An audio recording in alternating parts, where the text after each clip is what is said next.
is going on, everybody? Welcome back to the channel. Well, still at Mountain View Cemetery in Oakland, California, and I'm gonna trek to the top of the hill, way up there, for what they call Millionaires Row. There is a big row of private family crypts and mausoleums up there, and it has been dubbed Millionaires Row because of the rich families who are up there on the hill. So let's get going and check it out, and I'll see you up there. As you guys can see, there's even an upper at the very top here, but we're gonna start on this row right here. There is a certain family area here that I wanted to check out. As you can see here, I mean, these are very awesome. These were some, you know, pretty well-to-do families in the San Francisco Bay Area. That's why they call this Millionaires Row. It's insane. Some of these are like as big as houses. And after I explore this row, what we're gonna do is we're gonna go up top to the very top row. And I'm just gonna walk down the path here a little bit. This cemetery has got to be, I would say, my all-time favorite cemetery, and I'm so glad they're open again for visitors. Limited, you know, but they're open here. I mean, I got the one I'm looking for is up here somewhere. I think it's not too far away.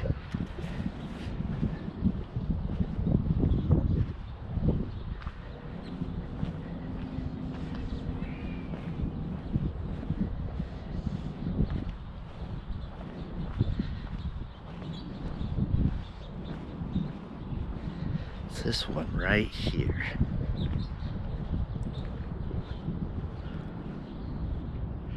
The final resting place of Domenico Ghirardelli. You heard that right. Ghirardelli is the last name, as in the chocolate.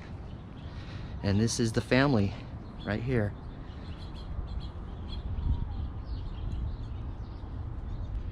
Domenico Ghirardelli, born February 21st, 1817.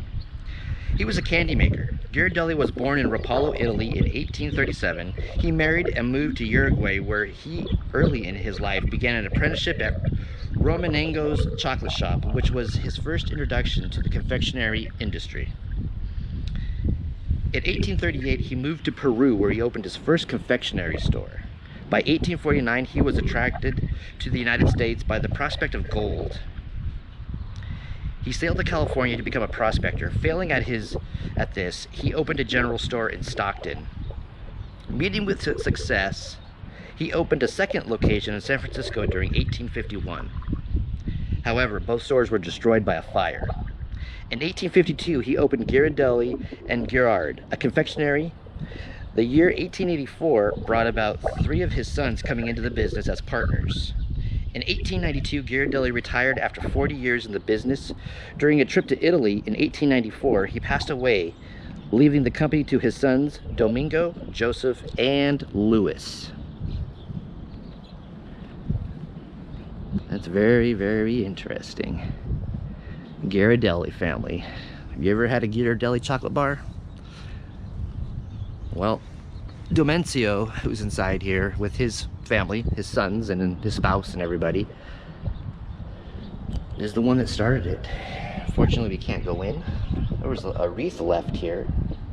This has been here for quite a while, though. This wreath was here for a while before the shutdowns. And it's kind of hard to see in there, I know. But there's on the left here, I think on the right too, there's 3 and 3. 3 on the left top, 3 on the left bottom, and then 3 on the right top, 3 on the right bottom too. And I don't know if you can tell, but Domenico, I do believe, is the middle one on the top left. Let me see if I can zoom in a little bit.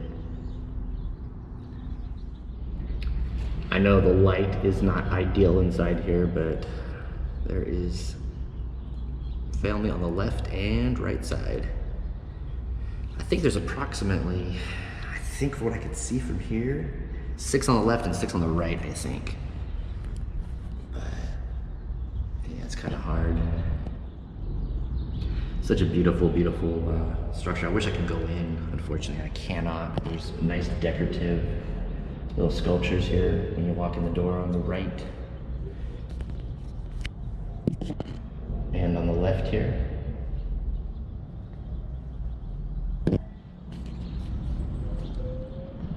My bad on the pronunciation. His name is Domenico, not Domencio, but Domenico. That was my flub when I didn't have my reading glasses on just now. But there it is right there. And I'm gonna let you guys know who else is inside this thing with him. Which is odd. The people in here with him, from what I could tell from the Find a Grave app, are his spouse, Carmen, and one of his children, Louis. His other child, Joseph, and Domingo, on the Find a Grave app, it looks like they are buried elsewhere and or interred elsewhere. Kind of odd, because there's pictures of their final resting places on the app as well with their names. So that's interesting why they weren't put in here with the rest of the family. But then again, maybe they over the years ran out of room in here, because there's only, I would say, for what I could tell, like I said before, there's 6 on the left and 6 on the right, either 6 or 4. It's kind of hard to tell, but left and right both. There's little spots in there. I wish I could get in there and show you guys. I think I might have a picture of what his stone looks like, and what what his wife's stone looks like too, and his other son. And that's where the Candyman is laid to rest. Let's go explore some of these other ones and see if I can find out some information on some of these other people here on Millionaires Row. Interesting, interesting stuff. This one says Bechtel, and on the Find a Grave app, it says unknown. It's just the last name. Let me go up and look at this one. This door is rusted. It's chained shut. A lock obviously got broken at some point. But, interesting, geez. Look at that lock. That's been locked up for a minute. Oh boy.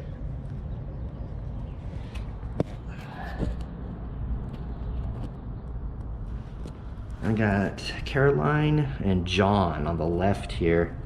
I can't see on the right because the way the door is positioned. John Bechtel, born in Germany, January 26, 1834, died April 4th, 1891. Can't tell what's on the other side. I could put the camera in right here. Let me see. I don't know if there's anybody. I see one that's not even marked.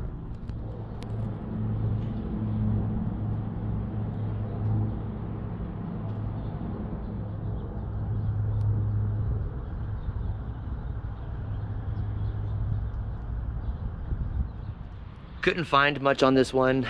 It just says unknown on the Find a Grave app, and I looked up the last name. I found a bunch of people the last name, but I just couldn't find John specifically. So my genealogy buffs who watch my my videos, if you guys can or want to, try to crack this code. John Bechtel, B-E-C-H-T-E-L. This one, last name of Freeborn. Freeborn is the last name. Looks like James Freeborn. He was a stockbroker. As you can see, this thing is just awesome. You can't see inside. The door is solid and everything, and there's no windows on the outside. I found a newspaper clipping from the San Francisco Chronicle. James died June 21st, 1894 at the age of 66. Let me read the newspaper article I found on Find a Grave. It says, the remains of James Freeborn, the stockbroker who died in Paris, arrived in Oakland yesterday. The funeral was held in the afternoon at the mausoleum built by the deceased in Mountain View Cemetery. Reverend H.D. Lathrop of East Oakland conducted the services. So this guy was a stockbroker here. The stockbroker gig must have been very, very good to him. And they have this thing, shoot, man, they got it locked down. No joke on this. Look at this door. The one thing I noticed up here on the first one and second one also that I've seen here, this is my second one, is that people leave stuff behind, stones, and actually on the Bechtel one, there was like some coins that was on the ground in front of the door on Bechtel, but that's very interesting.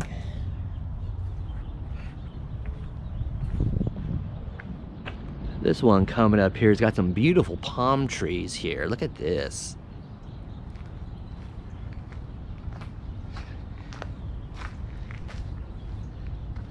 Coleman is the last name on this one.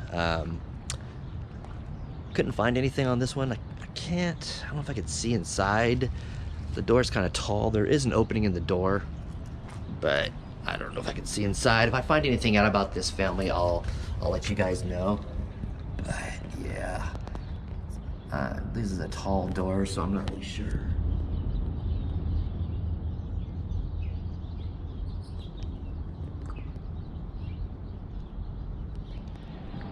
So I'm not sure if I made out any names in there. I'll have to watch the video back later. So if any of my genealogy buffs can crack this case too, the last name is Coleman, Oakland, California, Mountain View Cemetery, up here on Millionaires Row. Last name here is Lincoln. This one has got one that's, well, you can see inside of it actually.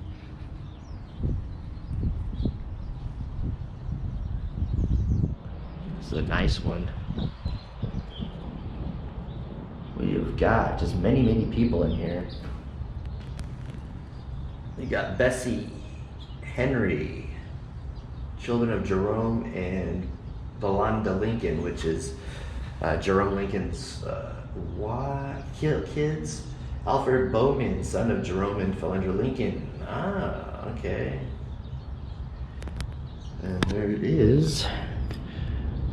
Jerome Lincoln's wife there on the bottom. Jerome Lincoln is in the back wall here, the three. He's the middle one. And the top one is Jerome Bates Lincoln, which is the son. And Philander Gates Lincoln, wife of Jerome, and then in memory of Ethel, daughter of Jerome and Philander Lincoln. Oh, okay, gotcha. There's a lot of people in here, same names, and two people with the same first name. Interesting. Philinda is not, it's Philinda. There's two Philindas in here, which is interesting. So the very top is the son, the middle is the father. Right there, Jerome Bates Lincoln, and then Jerome Lincoln. And then there's the memory of Ethel, daughter of Jerome and Philinda. Then Philinda Gates, right there. On the top there, it's the two other children. And there's another child, Alfred. And then there's the other, Philinda. That's, I guess, kind of a common name there, I guess. Look at this thing. It's crazy inside.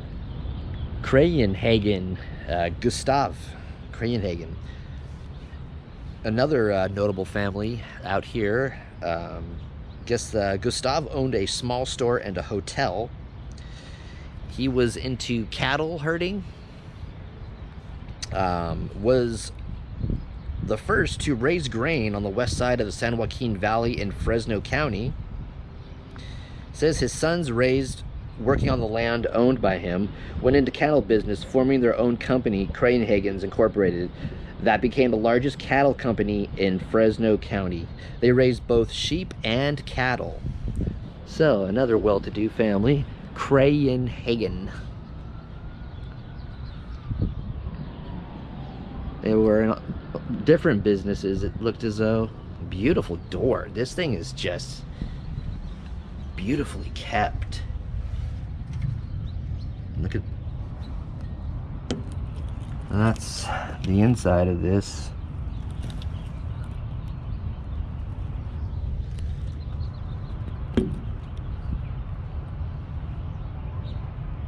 Going down the row here is the Ghirardelli family again. Where we started this little adventure. William Letts Oliver. I found a little online newsletter, an Oakland local little newsletter type thing, and it's talking about William Letts Oliver. He died November 4th, 1918. He was a mining engineer who, along with Freeborn Fletter, founded the California Cap Company, the first U.S. manufacturer of blasting caps used for explosives in mining. He was also one of the principal owners of the Oliver Manufacturing Company. And it says his son, Roland, was an amateur photographer with over 2,700 photos. Wow. Upon W.L. Oliver's death in 1918, Roland Oliver became president of the California Cap Company, which ceased operating in the 1940s. So his son, looks like, was inherited the company, and then it ceased operating in 1940s. Very interesting. And another bunch of stones. They were in mining and stuff like that, and they were doing the blasting caps. And I wonder if that's a nod to what they did for a living, the mining and whatnot. But well, that's a nice little area. Their names, Carrie and WM. He's on the left, she's on the right, bottom there. Very nice, but it's all etched very lightly so you can't see their names.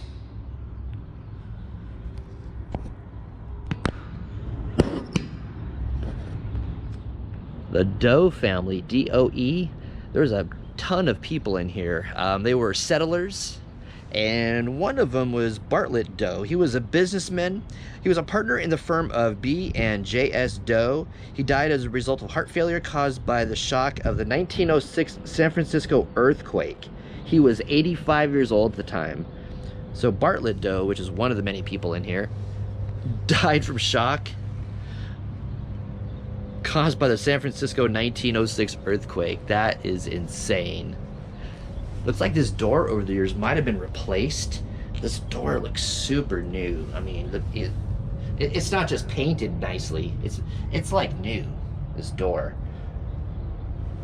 I'm just gonna show you the inside. There's many people, left, right, and back wall there. There's just a bunch of the Doe family in here. It is crazy.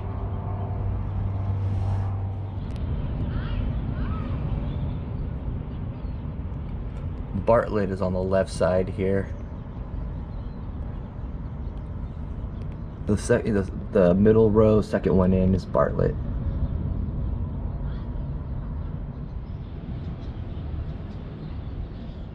Miller, that's the Miller family. This one's all covered. As you can see, it's covered with, it's got trees on the sides, but it's also covered. Don't break my neck here. The front of it's all covered with this plant life.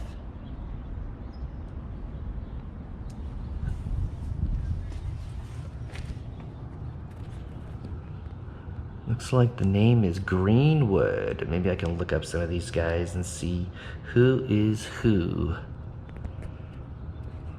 Amazing brickwork on the top and the ceiling and everything. On the sides too. From what I could find out, some of this family, some of these members of this family were from Canada, and some of them were from I think, do believe, New Hampshire too.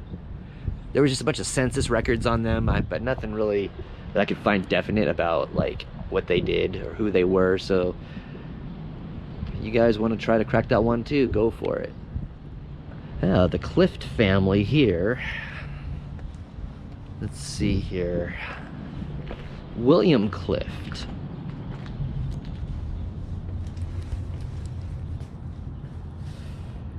He was a miner born in St. Day, Cornwall, England, October 25th, 1831. And I guess when the local mine started becoming depleted, he went at the age of 13 to Brazil. In July 1847, he contracted to work for the Imperial Brazilian Mining Association, where he became known as a responsible, hardworking employee and was soon appointed supervisor. He remained in Brazil until 1855, amassing a small fortune. Returning to his native England, he came to the United States in 1856 and quickly became interested in the mines in the neighborhood of Grass Valley, California, where he settled. The following year, he met his wife, Jane. Okay. That's William and, or sorry, Jean.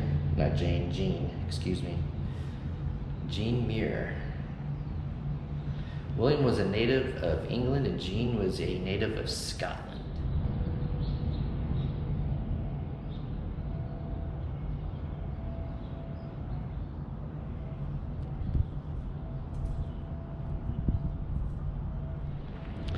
And we're gonna end it with this big, awesome pyramid style one right here. Looks like it is the Miller family. Trees covering the top a little bit, but the thing is, like, as you can see, in a pyramid shape. And we have family out here on the outside too, around it, or on the front of it, also buried. This is crazy. It says 1896 on this thing.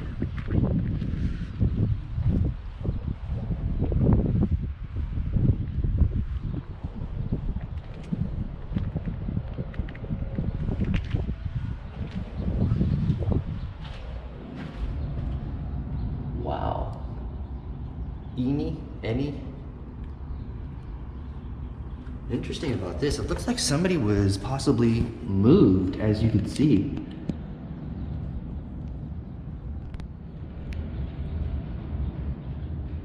I wonder what the story is on that and who it was that was moved.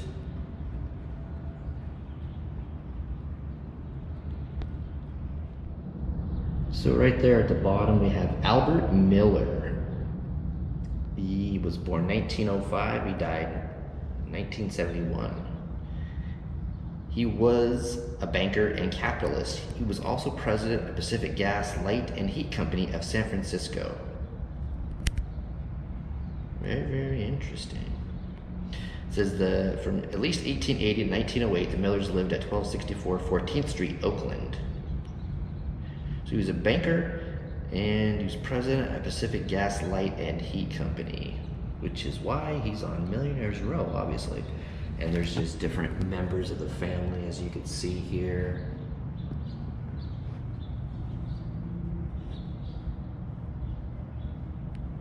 There's on the sides over here, little for cremations. That's interesting. I'm curious as to who that was moved. There's a stone there, but it's laying flat, so I really can't see it. I kind of maybe see a Paul Albert Miller on the top of it, maybe. It's laying flat there. So the flower on top of it, so let me check it out. So that spot does belong to Paul Miller, Paul Albert. It says, I found a thing here. A memorial service will be held Friday for Paul Albert Miller, a utility company executive, World War II codebreaker, and fourth generation San Franciscan, whose ancestors started Folgers Coffee during the gold rush. Well, there you go. And it looks like Albert died in September 5th, 2004. So I don't know, I guess for some reason, maybe the family had moved him. That's, all I can come up with on that. It's very interesting. It says he died of a heart attack in Brentwood, Los Angeles County. He was actually 79 years old when he died.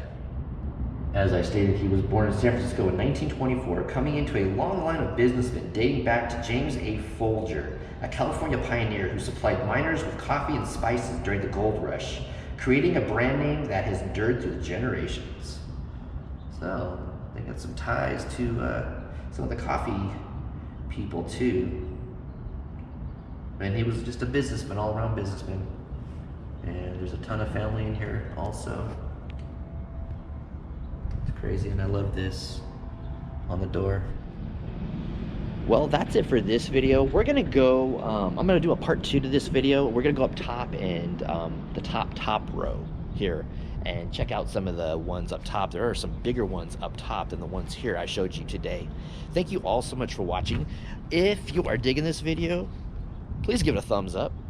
And if you are new to the channel, hit the subscribe button and click that bell icon. Therefore, you can be notified of all of my future uploads, guys. Once again, it was a pleasure to bring you this video. Very interesting Millionaires Row. Interesting people in here. And people that were loaded, that's for sure. Thank you all so much, and I'll talk to you later.